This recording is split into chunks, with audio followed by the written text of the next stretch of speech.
शर्वाय रुद्राय वरदाय च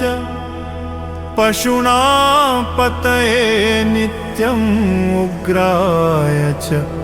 कपर्दिने महादेवाय भीमाय त्र्यम्बकाय शिवाय च ईशानाय मखद्नाय नमस्ते मखधातिने कुमार गुरुवे नित्यं नीलग्रीवाय वेधसे विलोहिताय धूम्राय व्याधीनेन पराजिते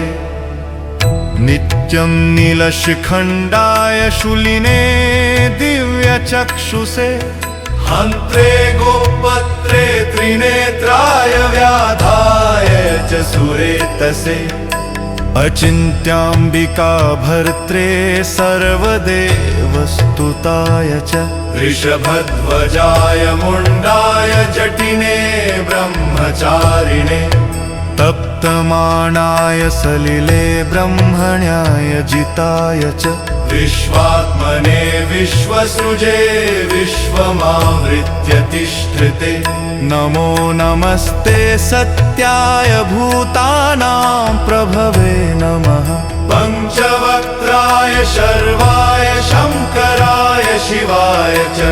नमोऽस्तु वाचस्पतये प्रजानां पतये नमः नमो विश्वस्य पतये महतां पतये नमः नमः सहस्रशीर्षाय सहस्रभुजमन्यवे सहस्रनेत्रपादाय नमः सांख्याय कर्मणे नमो हिरण्यवर्णाय हिरण्यकवचाय च भक्तानुकम्पिने नित्यं सिद्ध्यतानो वरप्रभो एवं स्तुत्वा महादेवं वासुदेव सहार्जुनः प्रसादयामास भवं तदा शस्त्रोपलब्धये